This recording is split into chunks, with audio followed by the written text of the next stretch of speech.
Welcome to 5.2, and this is all the other additional things that you can add. You can add everything I'm showing you. You can pick and choose, but you need to pick one additional thing. So before we get started, balcony, you at least need a railing. I just eyeballed what's halfway and what's halfway over here. And then I'm just gonna draw a railing on top of my detail that I have.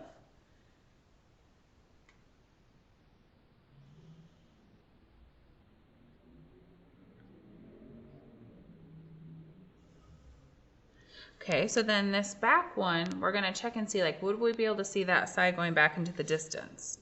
So we're going to use the right vanishing point. Yes, we would be able to see it.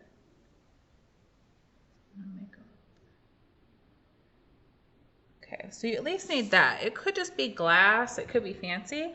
If you do want to do like vertical, like posts and like a fence kind of, but for the balcony, just make sure that they're vertical.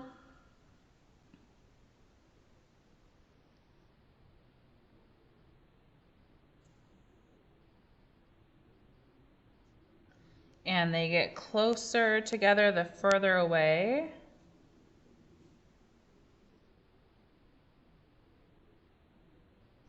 And so then when you get up here, they might be more spread apart, like over here. So you can design your balcony how you wish. But I just do the halfway point. So we're gonna put at least the railing. Some people might turn it into glass, which is what I think I might do. So I don't wanna draw like all of my little posts. Oh, that lines up right with the window. That's okay. All right, so you need some kind of railing for your balcony. You just want to do a bar, that's fine. You want to do the vertical pieces, you want to design it all fancy, totally up to you, but that part is required. Okay, so I'm going to keep my roads.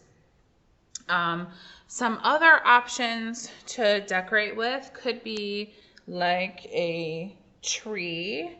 And so for Frank Lloyd Wright, he had a really quick way to draw trees. I kind of just start with a Y, like Y. Okay. Then you would come back down and widen the base. And then every branch kind of Y's off. So you kind of like Y. And I kind of twitch a little bit. Y.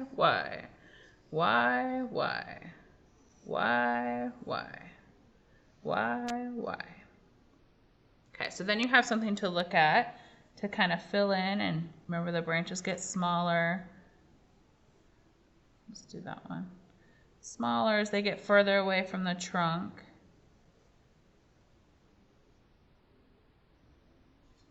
So you can go back and kind of fill in your tree. And then for the leaf part, he had a really simple, so then it looks a little bit more natural. Instead of what we're trying to avoid is, here's my tree. Like that's fifth grade tree, that's a left brain tree. These are more trees that you might actually look at. But if you do want fluffy, puffy, kind of leaves and stuff, this is what Frank Lloyd Wright would do. He would just kind of like go around it and make a wobbly kind of organic type shape.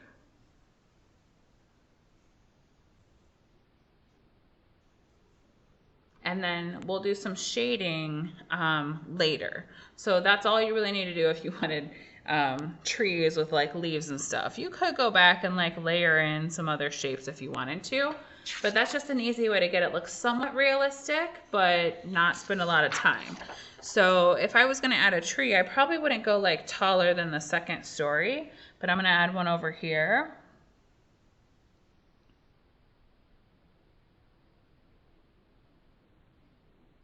So I have Y. It will go behind the house. And then I kind of bring it down. Maybe I want it to stop like before it gets to that part. So then if I wanted to do another tree, I could use that as like my guide and kind of line it up with my lines of convergence to the vanishing point. And my next tree, if it's going down the street, then it would tell me like how big it would be. Why? If I wanted another one, now I'm getting into my border, but if I wanted another one, and you have room for it. So you can add trees if you want. Another option is to add plants. So let's say I wanted to add like a bush in there. Instead of a 5th grade, like, here's my little bush on the ground, maybe you kind of like get the basic shape, but kind of twitch your arm a little bit. Okay, then you can do some like controlled scribbles. We call it sgraffito now, but frankly I'd write just kind of. Okay, so let's say you want like flowers in the bush. To make it kind of look like flowers. So you can design it how you want, or you can look up like how to draw a bush with pencil. You can also use like the side of your pencil and just kind of, but we'll get into that into the shading, because that's kind of like what I wanted to show you guys with shading. So we're just kind of drawing our basic stuff. Let's say you want like flowers or something. Well, instead of like, here's my flower, because that's a left brain flower. For flowers, I usually kind of like get the base of it, throw some leaves on it, and then just kind of like scribble a flower. So it looks a little more realistic and less like the 5th grade flower. So if you wanted potted plants, so I'm going to put potted plants in mine. So I'm definitely going to do one here. So I want like the bottom of it. I want the side. I want to be able to see inside of it. Okay, and then I think I'm going to have like one of those tall kind of plants sitting there. I'm going to do one on the other side too, except for I'm going to make it a little bit smaller. So I'm going to kind of like, how tall would it be according to my vanishing point? Okay, here, maybe like, just kind of guesstimate.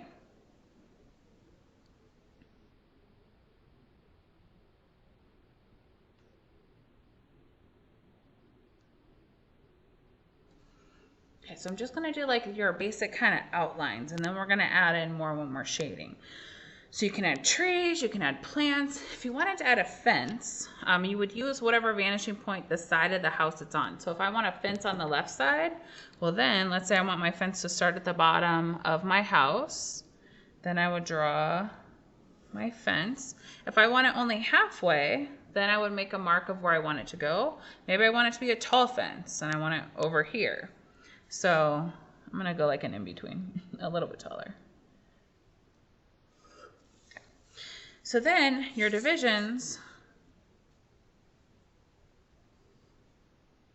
would be closer together the further away. So a little more spread apart if it looks like it's closer to you. And then they get like much closer, always use your ruler, but much closer, closer, closer, closer, and then you can decide where you want it to end.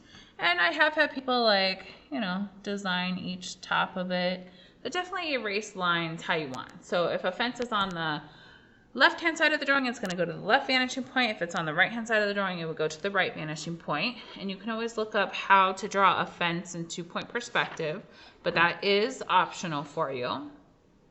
Okay. So you can add plants. I'm going to add more potted plants. I think I'm going to add, you know, some like growing like in this area. I'll probably add another tree like back in here.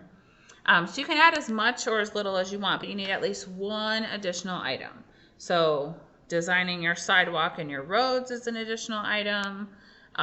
Trees and plants, trees or plants are an additional item. The fence is additional. Okay, so now I'm talking about the background. So let's say I want to draw like mountains, but I don't want them to look like 5th grade mountains, like, or 2nd grade mountains. Like, there's my mountains. Because this is totally left-brained. Instead of that, what I like to do is kind of hold my pencil horizontally, kind of twitch your arm a little bit so it looks irregular, and you can kind of like twist your pencil slightly, and you can get, you know, some different kind of shaped mountains. You can add a layer like lighter in the background for atmospheric perspective, so it gets lighter in value. So if you want layers of rolling hills in the background, you could do that. I would say they would be shorter than the house because the house is the tallest thing, it's closest to us. So if I wanted to do mountains in the background,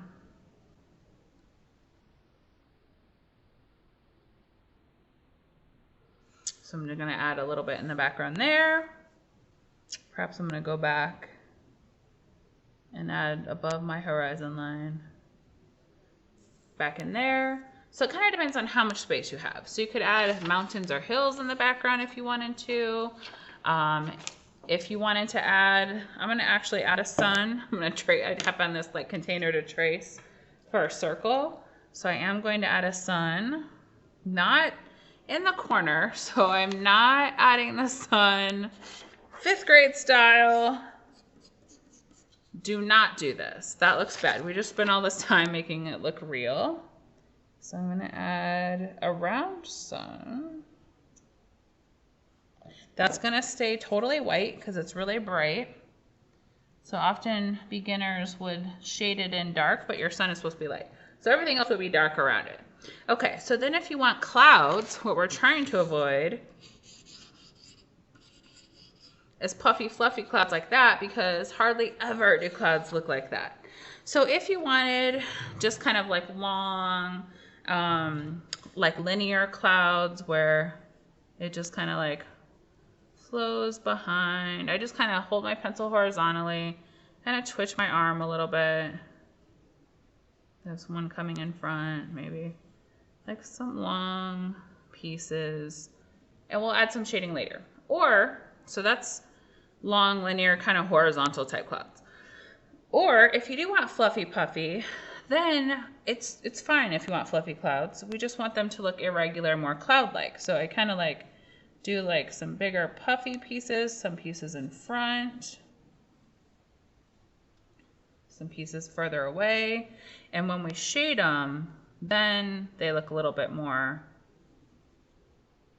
real. So I want them to look irregular and not perfect. So you can draw, like Frank Lloyd Wright was notorious for his, like, I don't know, they call them thunderhead clouds. So you can always look up Frank Lloyd Wright's designs if you want like Frank Lloyd Wright clouds. But he was a fan of thunderhead clouds. So it depends on what kind of clouds you want. I'm going to transition mine so they're puffy, fluffy over here, and they become linear over here. So I can show you how to shade both of them. Okay, so the last option would be like, what if you want to put it in a city? What if you want skyscrapers in the background? Well, if you do, you can. So let's say I have my background or my negative space here. I would just make sure they're not very much taller than the house, but for 2-point perspective, you have your vanishing points. You always start with a corner. So anything to the right goes to the right vanishing point. Anything to the left goes to the left. Then you can cut off your sides, and you probably can't see the bottom. The house and everything else is blocking it. So now you have a skyscraper in front of whatever else you have. Erase your lines you don't need. Then I would divide pretty evenly the corner, and you're going to line up the left side with the left vanishing point with a ruler. Always use a ruler. And then the right hand side with a right vanishing point. And then of course I wouldn't even draw these lines so you don't have to erase them. So if you want to do mini skyscrapers, then I would, okay, so I want one corner to the right vanishing point, left vanishing point, cut it off. Okay, so maybe then I want another one in front of it, right vanishing point, left vanishing point, cut it off. Erase out what you don't need. So you can build and layer skyscrapers in the background if you want to as well. It kind of depends on how much space you have. Like I only have really a lot of space for sky, maybe a little bit of mountain, but it depends on what you want. So if you want something additional, feel free to YouTube 2-point perspective houses, or 2-point perspective trees, or 2-point perspective sidewalks, or whatever else you want. You can do your own research to personalize your house. So in the next video, it's actually going to be like the shading demonstration. So you want to finish all of your drawing before you watch the shading demonstration. And you'll see mine finished when we start that one. And I will post a picture of it finished in our Google Classroom. So you've now finished 2-point perspective house, 5.2.